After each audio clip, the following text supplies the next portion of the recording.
Communications. I'm a plumber and I'm on site for a job, and we got we're snaking a drain, and we've been pulling back. We probably pulled back about 10 pounds, 15 pounds of it looks like flesh type of stuff, meat, and we don't know what it is. When these plumbers were called out to a quiet Ontario neighborhood in December 2017, they expected it to be a routine job. A blocked drain is usually a simple fix. The plumbers brought their drain snake with them, an essential plumbing tool made up of a long wire with a corkscrew end. If the blockage wasn't substantial, it shouldn't have taken them longer than an hour with this specialist tool. But they encountered a problem. After several days of blocked pipes, the neighbors were getting antsy. They wanted a quick and easy fix to the problem. But what the plumbers discovered in the drains was anything but quick and easy. Their gruesome discovery would have police descending upon the area, turning it into a crime scene. The plumbers had discovered evidence of a grisly murder with far-reaching consequences, and body parts callously flushed down the toilet. This is the chilling story of Adam Strong. Let's start with Rori Hachey. She was born in July 1999 in Oshawa, a quiet suburb in Ontario, Canada. She was a bright and spirited kid with a fondness for animals and the elderly. She kept herself busy outside of school as an Army cadet, and by the age of 13 she had received the Cadet of the Year title twice. But when she entered high school a year later, things took a turn for the worse. As a 14-year-old freshman, she was offered crystal meth. She accepted it, the first mistake in what would go on to be a years-long struggle with addiction as only a teenager. Rori came from a troubled background. Her grandfather was Bernie Gwindon, otherwise known as Bernie the Frog, the founder of Satan's Choice Motorcycle Club, which was for a time the second largest biker club in the world. As an outlaw biker with drug and assault convictions, he'd served 22 years in prison and had had anywhere between 11 and 16 children. One of these was Rory's uncle, Harley Davidson Gwindon, who owned a clothing store in Oshawa. Rori and her uncle were close. Harley himself was a Hells Angels biker with a history of drug offenses and a tattoo on his back that announced his fight record in prison: 41 wins and no losses. Still, he had a soft spot for his teenaged niece. In 2016, when she was 17, she lived with Harley and his family when he was under house arrest on drug charges. Rory's mother, Shannon Dion, had reported herself to the Children's Aid Society because she thought it was the only way of getting Rori the help she needed with her addiction. The services didn't help, but Rori was able to turn her life around on her own. The last 6 months of her life were positive ones. Rori had a boyfriend, Tony, and even her own apartment.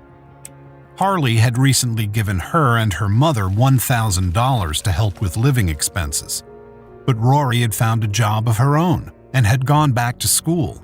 Things were looking up. In August 2017, her aunt, Michelle Gwindon, took her to a drugstore to buy a pregnancy test. It came back positive. Rori was pregnant, and she wanted to keep the baby. She was looking forward to motherhood. But it was at the end of that same month that things would go horribly wrong. On August 10th, there was an unexplained fire in Rori's mother's house. It injured Shannon and killed her dog. This might have been the inciting incident in Rori's downward spiral. Rori was a regular at a youth center called The Refuge. Workers there noted that she had relapsed into drug use recently, though in August they said she was doing better. A few days before the end of August, Harley met with Rori and noticed something different about her. She didn't want to talk about what was going on with her and seemed cornered, secretive. He described her hug as heartbreaking, the largest hug she'd ever given him, a hug that felt like a final goodbye. On August 29, 2017, Rori's friend and the friend's mom took her to the hospital. We don't know exactly the reason why, but she's been described as having had some sort of mental episode. They were captured on CCTV sitting in the waiting room. Rory's friend and the friend's mom were pictured exiting the hospital shortly afterwards, leaving Rory alone to wait. She sat in the waiting room for 15 minutes, but then she left before she could be examined by a doctor. She can be seen in this footage leaving the hospital on her own. This was the last time Rori Hache would be seen alive. When she didn't show up at the refuge for a few days, her friends and guidance counselor began to get worried. Together with her family, they raised the alarm. Some people thought she had skipped town, reverting to old habits, but her closest family were sure she wouldn't do that now, whatever her recent troubles. She was pregnant and in a stable relationship. They knew something was wrong. And then on September 11, 2017, her story took a horrifying turn. It was a pleasant evening in Oshawa Harbor, and a grandfather and his 11-year-old grandson were out fishing. Standing on the pier, they noticed something strange in the water. It appeared at first to be a piece of trash, so the pair cast their lines toward it to hook it and make the lake cleaner. After about half an hour of effort, they managed to reel it close enough that they could catch it in a net and haul it onto the pier. One of them recalls thinking it was an animal of some sort, maybe a chicken. But the anglers would soon realize the truth was far worse. The grandfather recalls saying, "I think that's a body." The item drawn in from the lake was, in fact, a female torso. When the police arrived, they determined it showed signs of trauma and that it had been deliberately severed from the rest of the body. Somebody killed a woman and dumped her remains. We are live over the Oshawa Harbor. Good evening. The busy spot along the waterfront is now a disturbing crime scene. The discovery made by a fisherman and his grandson. They saw a torso in the water. Lots of questions tonight, very few answers. Who was this woman? Where did she come from? Who wanted her dead? Police took the torso away to be identified. We would probably reach out to other services to see if there are any unsolved missing person investigations. But Lake Ontario was a huge area, and the police couldn't rule out that it had been carried to Oshawa from somewhere else. The absence of the pelvis from the torso made identification more difficult, and the condition of the torso made it difficult to determine whether the victim had been pregnant or not. It took until November 10th, nearly 2 months, for the police to compare the torso's DNA with DNA supplied by Rory's family and find that it matched. The severed torso belonged to Rori Hache, and her missing persons case had turned into a murder. But how had her torso ended up in the lake? Who had killed her? And, horrifyingly, where was the rest of her body? There were no leads. The lake had washed away any evidence that could point to the perpetrator, and Rory's final movements were a mystery. They didn't know how long she'd been in the lake or how long she'd been alive after leaving the hospital waiting room. Whom had she met? What had they done to her? For now, the police didn't know, and the family settled down anxiously to wait. They waited until December 28, 2017, when the police were notified of a grim discovery by an Oshawa plumber. The plumbers were called out about a pipe blockage by a couple in an upstairs rental apartment. The blockage had lasted several days, and the other resident of the building, the man who lived in the basement suite, Adam Strong, hadn't been able to do anything about it, though he'd asked the upstairs neighbor for a plumbing snake to clear it. He'd told them it was an inflated condom blocking the drain. The upstairs neighbors took it upon themselves to call the plumbers. The source of the blockage was the downstairs apartment, which Strong had been renting for over a decade. So the plumbers knocked on Strong's door. The basement suite was filled with a nauseating stench. Strong seemed nervous, commenting that the state of the drains was vile. And as we know, as the plumbers snaked the pipes, they found something awful. I've never seen that. I'm thinking, you gotta be sound. Everything is here.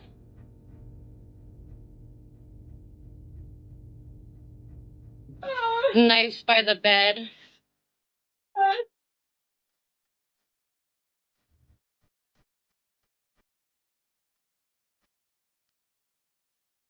The police arrived shortly afterwards. They suspected that the material coming out of the pipes was human flesh. The plumbers were horrified by what they'd stumbled upon and the awareness that they'd spent so many hours in contact with this man. Because when the police knocked on Strong's door, he opened it and said almost immediately, "The jig's up, it's a body." They arrested him instantly. While in the squad car outside, he continued to be talkative. He said, "If you want the rest of her, she's in my freezer, and she's pretty defleshed." With a mounting feeling of horror, the officers opened the freezer. Inside it, they found various severed body parts. These included a human head. On the neck was tattooed the word "alive," the same tattoo Rori had had. These were Rori Hachey's body parts. Her autopsy revealed multiple facial injuries and 2 fractures. The exact cause of death was not certain. She had drugs in her system, but there was no way of determining the quantity. It was also suggested that she might have been strangled or died from blunt force trauma. Whatever the case, she had died in a horrible attack. You said to the officers, if you're looking for the rest of her, you'll find her in the freezer. My question to you is the person in that freezer, Rori? I decline to answer that question. I was told these things go on for like hours. Is that true? Again, it's true. The police didn't get anywhere interviewing Strong, though he'd previously been talkative, almost bragging about the human remains found on his property. So they turned back to his apartment to search for more evidence. It was extremely messy and cluttered. They found a number of restraining devices and adult toys, alongside weapons like a hammer.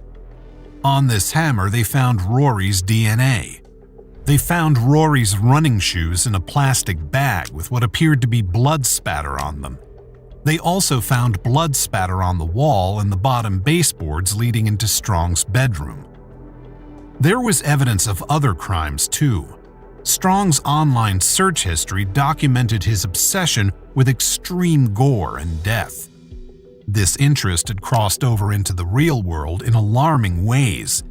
They found an undetonated pipe bomb, which the bomb squad had to be called to detonate.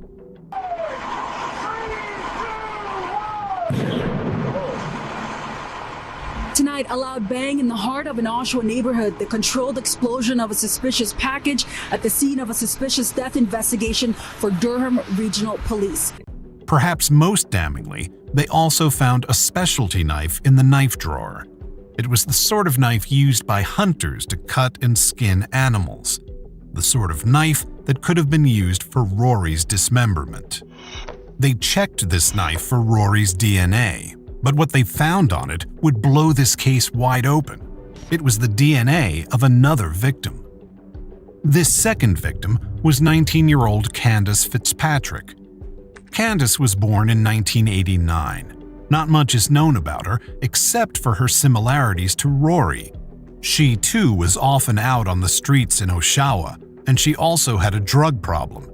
But she also had a loving family, the same way Rori did, and that family had been looking for her for nearly 10 years, ever since she went missing in March 2008. The remaining missing female at the time was identified as Candace Fitzpatrick from the Oshawa area. Family had reported to the DRPS in 2010 concerns of her not having been seen since 2008, and she was 18 years old at the time.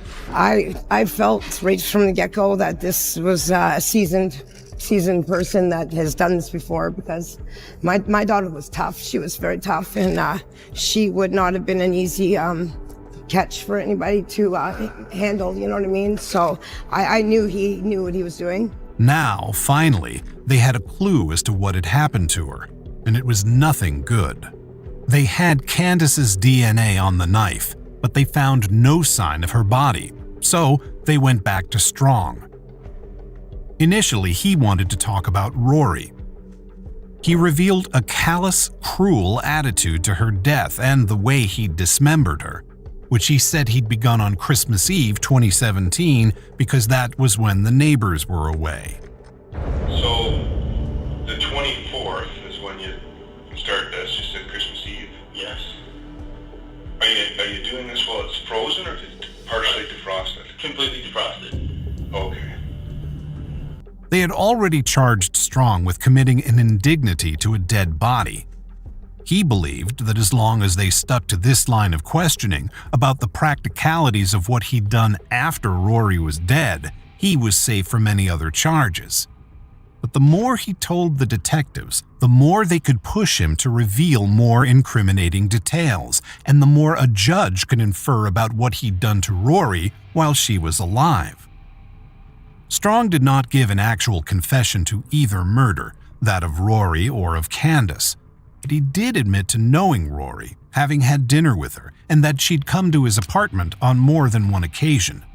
He continued to confess that he dismembered her body after her death, and expressed surprise that her torso had been found in the lake. He didn't think she should have floated. He also described the months it took him to dispose of her body parts as the result of procrastination. He blamed his possession of the knife with Candice's DNA on it as procrastination too, admitting he should have disposed of it and then he might not have been caught. And he admitted to having known Candice in the first place.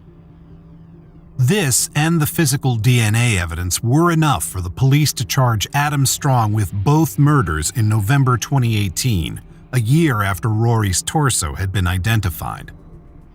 Without a confession, the prosecutors had to focus on Strong as a person. Strong, born in 1972, was 45 when the plumbers found Rorri's remains. He was a gas station attendant and occasional film set security guard.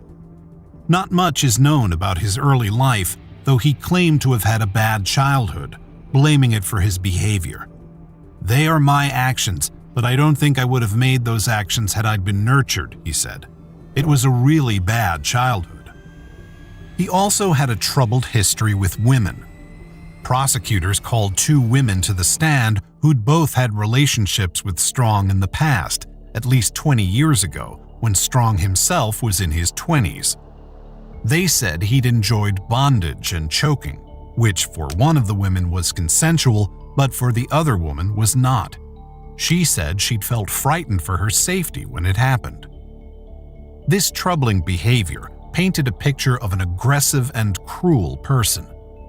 The defense tried to suggest that perhaps the girls had overdosed and Strong had panicked, disposing of their bodies in case he was blamed. Rorri's head injuries, however, told a different story. Strong did his best to delay the trial's proceedings. It took place during the pandemic, meaning much of it was conducted via video link, but even so, there were occasions when he refused to appear. "I was up all night," he complained, refusing to meet with his lawyer to discuss the case. He said, "I'm tired, I want to go to bed." His arrogance did not endear him to the court, and on March 16, 2021, after many delays, Strong was convicted of 1 count of first-degree murder for killing Rorri Hachey and 1 count of manslaughter in Candice Fitzpatrick's death. This was all the more remarkable without Candice's body and without a confession to either killing. But the confession to dismemberment was evidently enough. The count of murder carried an automatic life sentence. Perhaps resigning himself to his fate, in July 2021, Strong admitted to a prison guard the location of Candice's remains. The police took him to the location, which was an intersection in Oshawa, and he pointed out where he thought he'd buried her body. They recovered Candice's remains and were finally able to offer her family closure. We're barely surviving a year and a half going through this.